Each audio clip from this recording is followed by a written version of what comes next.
Absolutely, very complex. And first and foremost, this is a very daring operation, very complex and multifaceted. If you're going to launch 100 Special Forces Rangers, Delta Force operators in the middle of Idlib province in the middle of the night, you better make sure that you have your intelligence correct and that you're hitting the right target. In this case, it seems that the right target was found. What we mean by an intelligence-driven operation is that Joint Special Operations Command works with the U.S. intelligence community.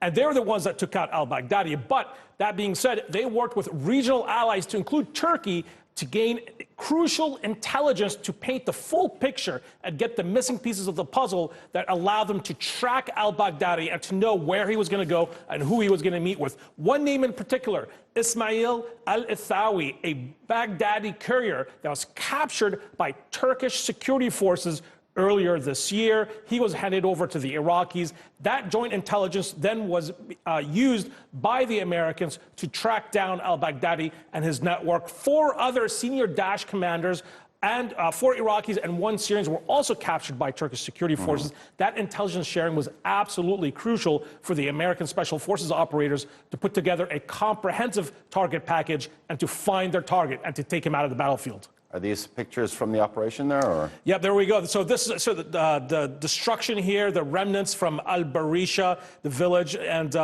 we have the compound was destroyed, some vehicles was destroyed. Look, the American Special Forces came in with guns blazing. Okay, now this operation took place in Idlib province, which is northwestern Syria. This is an area that we don't think of as being sort of like a stronghold of Daesh.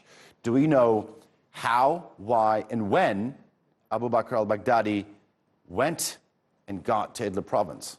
That's a very important question. We did hear from President Trump that they believe that the U.S. government believes that al-Baghdadi moved all the way from the far eastern Syrian desert on the Iraqi border to the northwest province in Idlib, in a town called Barisha, about 5 kilometers from the Turkish border. Now, as you can see from this map, that's a long ways to move, especially if you're the most wanted terrorist in the world. Okay, so just explain to our viewers. So Barisha is on the lower left of this map that you're seeing in Idlib province, which borders the Turkish border as well.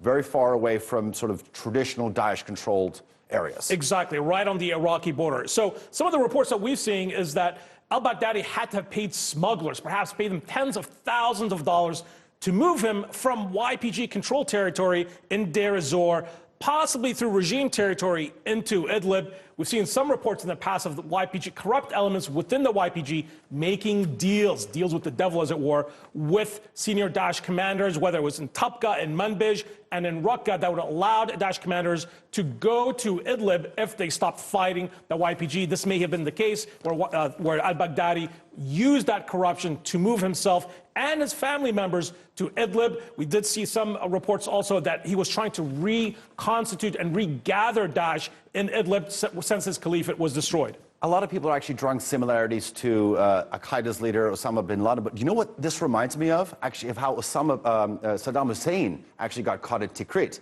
paying off family members so he can actually hide in those holes. And I just remember those images. Something a little bit more similar to. Very similar. If you find the courier and if you infiltrate the inner circle of a very paranoid terror commander, then you're going to find him. And that's exactly what happened here. He ended up in a tunnel, dying like a dog, as President Trump said. As you said, all right.